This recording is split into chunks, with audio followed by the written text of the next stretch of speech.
seandainya dikatakan anak itu dilemparkan kepada kobaran api, apa yang terjadi? Kata para sahabat, tidak mungkin ibu itu membiarkannya. Pasti ibu itu akan menjaganya betul-betul karena ibu itu sangat sayang kepada anaknya. Maka kata Rasul, sesungguhnya ketahuilah Allah lebih sayang kepada umatnya dibandingkan seorang kasih sayang ibu pada anaknya. Jadi Allah sayang kita karena Allah cinta kita ibu sekalian. Allah anugerahkan, Allah berikan Al-Quran sebagai pedoman, hudal linnas, hudal lil muttaqin, pedoman, petunjuk bagi manusia, petunjuk bagi orang-orang yang bertakwa, orang-orang yang beriman. Kenapa nggak dibaca Quran ini? Padahal kalau kita mau dekat dengan Quran ada 5 caranya. Kita baca setiap hari. Barang siapa yang membaca Al-Quran dengan lancar, dia bersama malaikat yang mulia lagi taat. Barang siapa yang membaca Al-Quran terbata-bata, dia dapat 2 pahala. Katanya seorang muslim, tapi kok bisa tenang meninggalkan hari-hari tanpa Quran? Bagaimana kita bisa menjalankan kehidupan ini kalau kita tidak dekat dengan Quran? Sementara Quran adalah panduan kehidupan kita. Nyatanya Indonesia mayoritas muslim, namun 60% orang-orang yang tidak bisa baca Quran. Kenapa? Masjid di mana-mana banyak, guru Quran di mana-mana banyak, para sekolah rumah online Quran pun sekarang banyak. Ada banyak cara belajar Quran. Kenapa sampai hari ini belum mau juga belajar Quran? Jadi kalau mau dekat dengan Quran, baca Quran, tadabbur, hafalkan. Ada kisah tiap hari jadi imam bacanya kulhu lagi, kulhu lagi, kulhu lagi, kulhu lagi. Ketika ditanya bapak, kenapa Al-Ikhlas melulu? Kata bapaknya, karena saya mencintai surah Al-Ikhlas. Padahal hanya Al-Ikhlas misalnya. Tapi kalau betul jawabannya karena saya mencintai Al-Ikhlas, pernah terjadi di zaman Rasul, mudah-mudahan dengan Al-Ikhlas itu menghantarkan yang menuju ke syurga. Tapi janganlah kita sholat ini Al-Ikhlas lagi, Al-Ikhlas lagi. Subuh Al-Ikhlas, maghrib Al-Ikhlas, isya Al-Ikhlas, zuhur sama asar aman, gak kedengeran.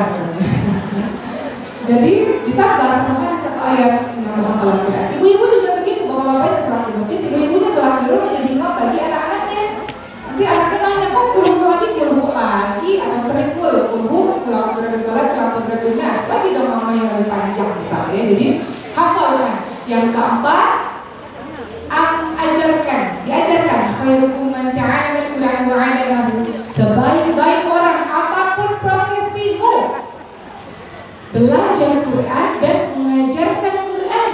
Setidaknya ajarkan Quran istri, ajarkan Quran anak, ajarkan Quran adik di rumah, atau skala yang lebih luas tetangga dan sekitar dan sebagainya. Jadi orang terbaik itu orang yang belajar Quran.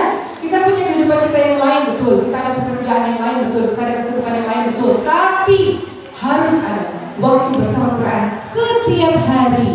Masing-masing keluarga beda-beda. Ada yang sebelum subuh, ada yang ba'da subuh, ada yang ba'da maghrib. Tapi harus setiap hari. Quran itu nggak bisa, oh saya belajar Quran seminggu 2 kali di masjid aja, setelah itu di rumah tidak, harus setiap hari. Yang kelima, diamalkan. Apa yang sudah kita pelajari kita amalkan. Berikutnya yang kedua, peran kita tadi sebagai seorang hamba Allah. Kedua, peran kita sebagai seorang anak. Berapapun usia ibu-ibu di sini, ibu-ibu adalah seorang anak bagi orang tuanya. Betul ya ibu atau teman-teman yang ada di sini. Artinya di dalam Al-Quran kita diajarkan untuk birrul walidain, bakti kepada kedua orang tua kita. Banyak kok kita lihat di sosial media, anak menuntut orang tua mengenai harta waris. Anak, saya pernah lihat satu video, ada anaknya 4 orang saling berdiskusi untuk, saya nggak mau merawat ibu penyakitan, suami saya nggak boleh. Anak kedua mengatakan, saya nggak bisa ngurus ibu, saya sendiri miskin. Anak ketiga mengatakan, saya nggak bisa ngurus ibu, saya sibuk. Anak keempat mengatakan, saya nggak bisa ngurus ibu karena kucing-kucing saya banyak di rumah, saya harus mengurusi kucing-kucing saya, katanya begitu. Dan cerita-cerita lainnya. Jadi 4 orang ini berembuk, ibu ini kita taruh di mana karena 4 anaknya nggak mau ngurusin, misalnya begitu. Atau ada kisah-kisah lain lah. Ada video juga yang saya lihat bagaimana ibunya sendiri diperlakukan dengan tidak baik, kekerasannya kepada ibunya sendiri. Maka tentu ini bukan akhlak dari kita semua, bukan. Kita tahu keberkahan hidup kita kalau kita birrul walidain, betul ya ibu sekalian ya. Dalam surah Luqman ayat 14 tadi saya baca, wasana al-insana biwalidayhi hamalathu ummuhu wahnan 'ala wahnin Fabisalhu fi amaini an yashkuru wal walidain. Atau surah Al-Isra ayat 23, dalil bagaimana biasanya ayat-ayat birrul walidain, bakti sama orang tua, pertamanya adalah jangan menyekutukan Allah. Kemudian digantikan dengan jangan atau berbuat baik kepada kedua orang tua kita. Dalam surah Al-Isra ayat 23 dikatakan a'udzubillahi minasyaitonir rajim wa qad rabbuka alla ta'budu illa iyyahu wa bil walidayni ihsana imma yablughanna 'indaka al-kibra ahaduhuma aw kilahuma fala taqul lahumā uff wa la tanharhumā wa qul lahumā qawlan karīmā. Dan Tuhanmu memerintahkan supaya kamu jangan menyembah kepada selain Allah. Biasanya pertama tauhid dulu. Kedua, dan hendaklah kamu berbuat baik pada ibu bapakmu dengan sebaik-baiknya. Jika ada salah seorang di antara keduanya atau kedua-duanya ini berada dalam pemeliharaan, kau jaga dan dia berumur lanjut, jangan sekali-kali kau mengatakan kepadanya. Jangan kau membentak-bentak mereka dan ucapkanlah perkataan yang mulia. Seorang mukmin, orang yang beriman, hamba-Nya Allah, diajarkan betul-betul bagaimana dia bersikap sangat-sangat baik dan santun kepada kedua orang tuanya. Kadang-kadang kita sibuk cari surga di luar sana. Kita bisa baik pada orang-orang di luar sana, iya, karena kadang-kadang kita ada maunya, ada keperluannya dengan orang tersebut. Makanya kita bisa baik. Namun orang-orang di rumah yang paling tahu siapa sebenarnya dirimu. Betul-betul sekalian. Makanya Rasul katakan orang yang paling baik adalah orang yang paling baik dengan keluarganya. Karena keluarganya paling tahu siapa dirinya. Keluarganya paling tahu siapa sesungguhnya orang ini. Maka yang kedua adalah kita mau jadi orang yang muslimah yang berbuat baik kepada kedua orang tua kita. Kata Rasulullah, orang tua yang sudah meninggal dunia pun kau masih bisa berbuat baik dengannya. Bagaimana caranya untuk orang tua yang sudah meninggal dunia? Pertama, kau beristighfar untuknya. Sampai-sampai orang tua kita mengatakan, ya Allah, kok aku naik lagi ke derajat surga ini, ya Allah? Kok naik lagi, ya Allah? Kok naik lagi? Kenapa, ya Allah? Karena istighfar dari anak-anakmu untukmu. Maka kita dan saya, orang-orang yang sudah tinggal pergi oleh orang-orang tua yang kita cintai, banyak minta ampun untuk orang tua kita. Mereka memerlukan itu. Kita minta ampun kepada Allah SWT untuk mengampuni orang tua kita. Kedua, mendoakannya, ya Allah, lapangkanlah kuburnya, ya Allah, terangkan kuburnya, ya Allah, tempatkan di sisi yang mulia, ya Allah. Doa untuknya. Ketiga, jalankan wasiatnya selama wasiatnya tidak melanggar syariat. Silakan untuk dijalankan. Misal, nanti kalau ayah meninggal, ayah ingin sekali kalau ayah ada rezeki buat rumah Quran untuk ayah misalnya. Lalu anak-anaknya ada rezeki, kita jalankan wasiat itu, wasiat yang baik, kita jalankan itu. Kemudian yang keempat, menjalin tali silaturahmi dengan orang-orang yang dicintai olehnya. Rasulullah SAW walaupun Siti Khadijah sudah meninggal dunia, Rasul masih berbuat baik dengan kerabat-kerabat dan saudara-saudara Siti Khadijah. Jadi kalau orang tua kita meninggal dunia, tetap kita jalin hubungan silaturahmi dengan orang-orang yang dicintai, dengan kerabat-kerabatnya. Berikutnya, sedekah atas namanya. Orang-orang yang sudah meninggal dunia perlu kita sedekah atas namanya. Itu hadiah untuk mereka. Jadi kalau mau sedekah atas namanya, hadiah untuk mereka. Atau mereka yang belum pergi haji atau umrah, kita ada rezeki dan kita sudah haji umrah, kita badalkan untuk mereka. Bisa juga dengan seperti itu. Berikutnya, peran seorang muslimah sebagai seorang istri. Luar biasa. Sebagai seorang istri ini luar biasa, teman-teman sekalian. Kita belajar dari Siti Khadijah radhiyallahu anha. Siti Khadijah itu dalam suatu kisah dikisahkan Nabi Muhammad SAW dalam keadaan ketakutan, baru dapat wahyu pertama kali surah Al-Alaq ayat 1-5. Beliau pulang dalam keadaan ketakutan, maka Siti Khadijah memainkan perannya dengan luar biasa. Pertama, beliau menjadi seorang istri yang mampu menenangkan dan menenteramkan hati suaminya. Rasulullah dalam keadaan takut, Siti Khadijah tak banyak bertanya. Beliau tahu keadaan suaminya dalam keadaan tidak baik, maka beliau menenangkan, diberikan minuman, diselimuti, ditenangkan terlebih dahulu. Kedua, Siti Khadijah menjadi pendengar yang baik. Rasulullah cerita apa yang terjadi, Siti Khadijah mendengarkan. Ketiga, menjadi motivator yang baik untuk suaminya. Tenanglah suamiku, Allah tidak akan mengabaikanmu. Engkau ini orang baik, suamiku. Engkau suka menyambung tali silaturahmi, engkau suka sedekah suamiku. Kau orang yang sangat baik, motivator. Kadang-kadang suami kita kehilangan kepercayaan. kepercayaan diri. Namun istrinya yang mengatakan, aku percaya engkau bisa, aku percaya karena engkau orang hebat. Ini terjadi loh ibu sekalian. Kemarin waktu COVID, masa-masa COVID banyak para bapak yang di PHK, kehilangan pekerjaan. Kemudian sulit untuk mendapatkan pekerjaan kembali, sehingga laki-laki itu kan kepercayaan dirinya itu ketika dia bisa mencari nafkah itu ada kepercayaan diri dari diri. Memang karena itu adalah tugas dari para laki-laki.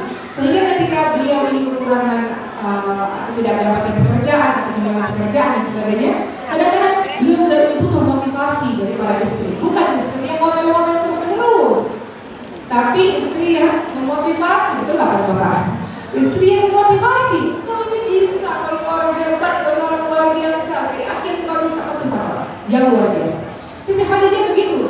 Ya suamiku, kamu ini orang baik, orang yang suka menyambung silaturahmi, tenang saja, sebenarnya baik-baik saja. Kau orang luar biasa. Keempat, memberikan solusi untuk sang suami. Siti Khadijah bukan menambah beban, memberikan solusi karena kepintarannya. Bukan istri itu harus cerdas, dia menjadi partner berdiskusi yang menyenangkan untuk suaminya. Bukan sesekali memberikan solusi untuk permasalahan suaminya. Siti Khadijah membawa Rasulullah kepada Waraqah bin Naufal untuk diberitahu apa sih yang terjadi kepada Rasulullah. Sampai Waraqah bin Naufal mengatakan ini adalah tanda-tanda engkau adalah seorang nabi terakhir. Begitu. Jadi Siti Khadijah itu luar biasa. Kita sebagai seorang istri, kita mungkin bukan seperti Siti Khadijah, tapi apa salahnya kita belajar untuk meneladani beliau. Begitu teman-teman sekalian. Kemudian yang keempat, bagaimana peran seorang perempuan ketika posisinya sebagai seorang ibu. Seorang ibu adalah madrasah pertama bagi anak-anaknya. Kata pepatah, sesuatu yang tidak punya apa-apa, bagaimana bisa memberi apa-apa. Seorang ibu biasanya paling banyak waktunya di rumah membersamai anak-anak, karena bapak sibuk bekerja di luar. Biasanya seperti itu, walau tidak semuanya. Artinya para ibu dan juga para ayah tentunya berusaha untuk menjadi contoh teladan. Sebagaimana At-Tahrim ayat 6 dikatakan, ya ayyuhalladzina amanu qu anfusakum wa ahlikum nara wa qudha minas wal. Wahai orang-orang beriman, jagalah dirimu dan keluargamu dari api neraka yang bahan bakarnya manusia dan batu. Artinya wahai ayah dan ibu, jadilah contoh teladan untuk anak-anakmu. Jaga dirimu terlebih dahulu dan keluargamu. Kalau engkau ingin anak-anakmu mengaji, ibu ayahnya jangan kebanyakan main gadget, ngaji juga. Kalau ibu-ibu bapak ingin anaknya pergi sholat 5 waktu di masjid, ayahnya pun mencontohkan. Kalau ayah mohon izin, gak mau anak-anaknya merokok, mohon izin, mohon maaf, janganlah ayahnya juga merokok. Kalau ibu gak mau anak-anaknya tiktokan, main Instagram terus-terusan, ibunya pun jangan gadget melulu. Kalau gak mau anaknya nonton sinetron, ibunya juga jangan nonton sinetron melulu. Kadang-kadang ibu-ibu lagi iklan, oh udah iklan, sholat dulu, tapi kupingnya nyala. Masih iklan gak? Kalau masih iklan masih sholat. Oh bentar lagi sinetronnya mau mulai nih, langsung dicopetin sholatnya. Kadang-kadang ada juga yang begitu. Jadi selesai sholat tergantung dari selesai iklan. Ya. Jadi kembali lagi teman-teman sekalian, posisi kita sebagai seorang ibu adalah bahwa kita ini madrasah pertama. Masya Allah. Dikatakan, jika seorang ibu tidak memakai hijab, tidak memakai pakaian yang menutup aurat, tidak menjaga kehormatan dirinya, sering keluar rumah tanpa ada alasan yang dibenarkan agama, suka berdandan secara berlebih-lebihan menampakkan kecantikannya pada laki-laki asing, senang bergaul dengan laki-laki asing, laki-laki bukan mahramnya, maka secara tidak langsung ini merupakan pendidikan yang berupa praktek nyata bagi anak-anaknya. Anak-anak ini akan melihat, oh, nggak pakai jilbab nggak apa-apa, oh, keluyuran keluar rumah nggak apa-apa, oh, ngomongin orang nggak apa-apa, oh, berbohong nggak apa-apa. Nah, nanti tante lagi ke rumah, bilang ya sama tante mama nggak ada di rumah, bohong nggak bu?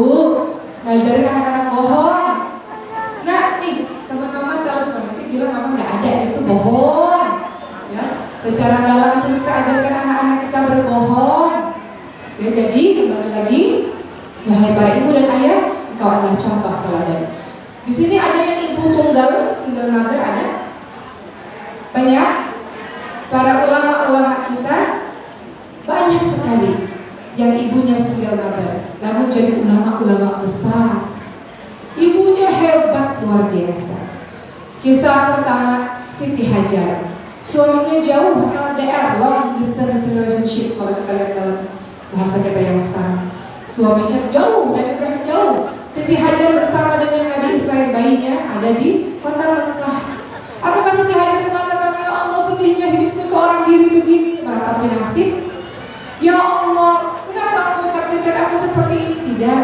Siti Hajar tidak meratapi nasib, maka tidak pula marah-marah kepada Allah Subhanahu wa Ta'ala. Siti Hajar adalah orang yang husnuzon. Kalau memang ini adalah perintah dari Allah, Kau tinggalkan kami di sini ya, suamiku Ibrahim, maka Allah tidak akan pernah menyia-nyiakan kami. Husnuzon akan takdir Allah. Beliau sabar, beliau tangguh, beliau adalah orang yang terus berjuang untuk anak-anaknya, untuk Nabi Ismail alaihissalam. Ingat pada saat itu Nabi Ismail sudah kehausan, semua perbekalan habis. Apa yang dilakukan Siti Hajar? Apakah terdiam saja meratapi nasib? Enggak kan? Yang beliau lakukan apa? Lari dari Marwah, dari Safa ke Marwah, dari Marwah ke Safa, 7 kali lari. Nyari apa? Nyari pertolongan, nyari air, nyari makanan, nyari siapa yang bisa bantu beliau. Enggak berdiam diri saja, enggak menangis berlarut-larut. Anak yang memerlukan diri. Maka seorang ibu, wahai para ibu, kuatlah demi anak-anakmu, tangguh dan semangatlah demi anak-anakmu. Anak-anakmu memerlukan dirimu. Seorang ibu tidak boleh lemah. Saya nasihat diri saya sendiri sebetulnya. Wahai diri, jangan lemah, jangan nangis kebanyakan. Ayo semangat, anakmu memerlukan dirimu. Anakmu memerlukan kau sehat. Ibu harus sehat. Ibu harus waras. Ibu, kan ada kadang-kadang netizen itu bahasanya. Kadang-kadang kita kalau terlalu capek jadi nggak waras kadang-kadang ibu. Jadi ibu harus waras dari siapa? Dari anak-anakmu. Kalau capek istirahat bentar, dari deh dia main dari butuh me time sebentar. Setelah itu malas kembali. Makanya para bapak ajaklah jalan-jalan para ibu-ibu ini. Biar refreshing sekejap. Ya, karena begitu berat yang dilakukan oleh di rumah. Para bapak saya juga berat di luar katanya. Ya. Baik, jadi kembali lagi Siti Hajar. Siti Hajar ini luar biasa ibu sekalian. Akhirnya Allah SWT berikan air Zam-Zam untuk Nabi Ismail alaihissalam. Kemudian ada ibunya Imam Syafi'i rahimahullah. Ini juga beliau sangat luar biasa, ibu tunggal, single mother. Ketika itu suaminya meninggal dunia. Waktu itu Imam Syafi'i masih kecil sekali. Dari Gaza Palestina menuju ke Mekah. Ibunya membawa Imam Syafi'i agar Imam Syafi'i bisa belajar dengan ulama-ulama besar, orang-orang yang alim di kota Mekah. Sehingga Imam Syafi'i menjadi seorang ulama yang sangat luar biasa, imam mazhab yang sangat luar biasa. Berikutnya ada juga ibundanya Imam Bukhari. Ini juga luar biasa. Ibunda Imam Bukhari, teman-teman sekalian, waktu kecil Imam Bukhari ini menderita kebutaan, buta, nggak bisa lihat. Maka ibunya ini berobat, membawa anaknya berobat ke sana kemari, nggak sembuh-sembuh juga. Namun beliau tidak pernah kehilangan harapan. Beliau selalu punya semangat dan beliau berdoa dengan semangat air matanya, ya Allah sembuhkanlah anakku, ya Allah mampukan dia untuk melihat, ya Allah kan jadikan dia seorang ulama besar. Ibu ini menangis setiap hari dan ikhtiar. Jadi menangis setiap hari percuma kalau tidak ada ikhtiar. Ibunya menangis sambil terus berikhtiar. Suatu malam beliau tertidur dan bermimpi di atas sejadahnya. Beliau tidur bermimpi, wahai ibu ketahuilah, anakmu telah sembuh dari penyakitnya dikarenakan banyaknya banyaknya air mata yang kau tumpahkan, banyaknya doa yang kau minta kepada Allah SWT. Allah kabulkan doa. Maka sekarang paginya sang ibu ini bangun dan anaknya sudah sembuh. Artinya apa? Sesuatu kadang-kadang orang mengatakan tidak mungkin anakmu sembuh, tidak mungkin anakmu bisa begitu begini. Tapi seorang ibu yang luar biasa dia yakin anaknya pasti bisa. Insya Allah biiznillah dengan izin Allah SWT. Maka lihatlah akhirnya Imam Bukhari menjadi orang yang sangat luar biasa. Akhirnya ibu sekalian, setelah kita belajar mengenai bagaimana peran seorang muslimah menjadi seorang ibu, yang artinya seorang ibu ini punya tugas untuk terus belajar dan mengisi diri.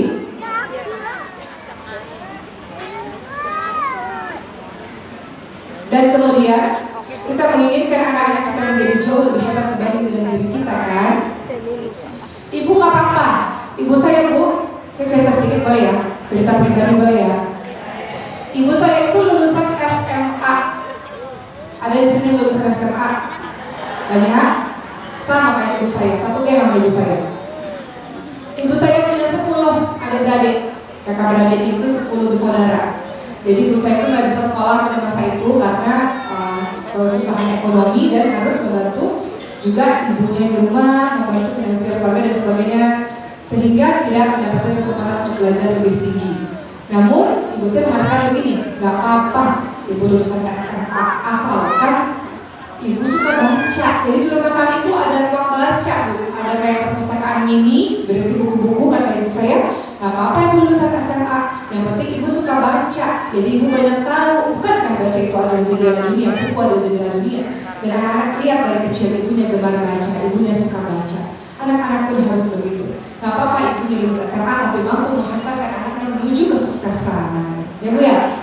Jadi mungkin di antara kita ada ibu-ibu sepuh sama seperti ibu saya sekarang kepala 6 Bu, kepala 6. Sekarang sibuknya apa? Anak-anak udah besar-besar semua, sekarang ibu mau ngafalin Quran aja. Jadi hari-hari ngafalin Quran aja ibu saya. Kata ibu saya nggak apa-apa ibu lulus SMA, asalkan seorang ibu rasa ibu dibantu oleh Allah untuk bisa membuat anak-anak menjadi lebih baik, nasibnya akan lebih baik, kehidupannya dibanding dengan ibu atau lebih baik, sekolahnya dibanding dengan ibu. Dan saya yakin sih banyak kok ibu yang seperti itu. Banyak ya Bu, karena di pesantren kami banyak ibunya. Masya Allah luar biasa. Allah anugerahi single mother, ya, suaminya sudah meninggal dunia, seorang janda hidup seorang diri, namun mampu menghantarkan anak-anaknya jadi penghafal Quran.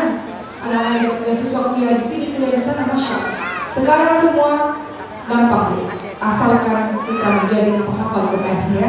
Karena banyak beasiswa tahfidz dan kemudahan lainnya untuk ahli Quran. Terakhir, peran kita sebagai seorang anggota masyarakat, wah ini penting sekali nih.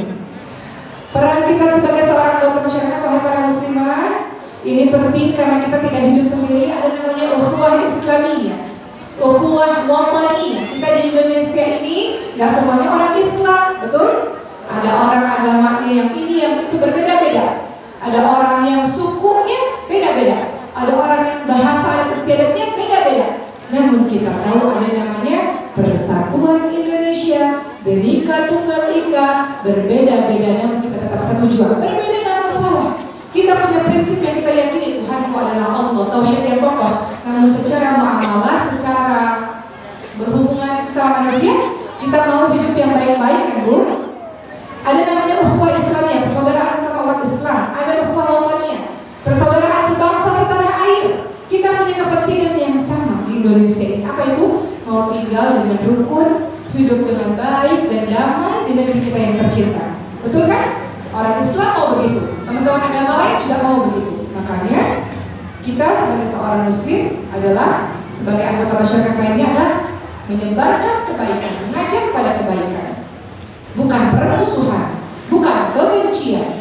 Dalam surah Al-Imran 110 dikatakan, kuntum khairu ummah ukhrijat lin-nas ta'muruna bil ma'ruf wa tanhauna 'anil munkar. Kamu adalah umat terbaik yang dilahirkan untuk manusia, menyuruh orang lain pada kebaikan, bukan pada kebencian, bukan pada kejahatan, bukan pada permusuhan, bukan pada perpecahan, bukan, menyuruh pada kebaikan dan mencegah pada keburukan dan beriman kepada Allah Subhanahu wa taala. Betul ya teman-teman sekalian? Jadi tugas kita sebagai anggota masyarakat lainnya, kata Rasulullah SAW dalam hadis riwayat Muslim, Muslim adalah saudara bagi Muslim yang lainnya. Tidak boleh saling menggolimi, tidak boleh membiarkan saudara kita dalam kesusahan, tidak boleh merendahkan. Jangan merendahkan saudara kita sendiri dulu sekali. Kelompok saya yang paling benar, itu yang salah. Diri saya yang paling suci, dia salah, nggak boleh. Jangan ya Bu. Kita di sini menjadi orang-orang baik ya Bu. Di diri setiap orang ada kelebihan masing-masing yang harus kita hormati. Kita pun ada kekurangannya. Jadi kata Rasulullah, Muslim adalah saudara bagi Muslim lainnya. Tidak boleh saling menggolimi. Jangan membiarkan dia dalam kesusahan. Jangan merendahkan dia. Tidak boleh kita olok-olok orang lain. Siapapun dia tidak boleh kita olok-olok. Takwa itu ada di sini kata Rasul, menunjuk dadanya 3 kali. Cukuplah keburukan bagi seseorang jika dia merendahkan saudaranya. Setiap orang muslim terhadap muslim lainnya, haram kau ganggu darahnya, haram kau ganggu hartanya, jangan kau ganggu kehormatannya. Maka kita menjadi muslim yang baik-baik. Kita mau lisan kita yang baik-baik, kita sedih kalau ada permusuhan. Betul ya Bu ya? kita sedih kalau ada saling mengolok-olok satu sama lain. Enggak, itu bukan akhlak orang-orang beriman. Orang-orang beriman dikatakan dalam surat saya lupa surahnya, tapi ayat ke-11 ya.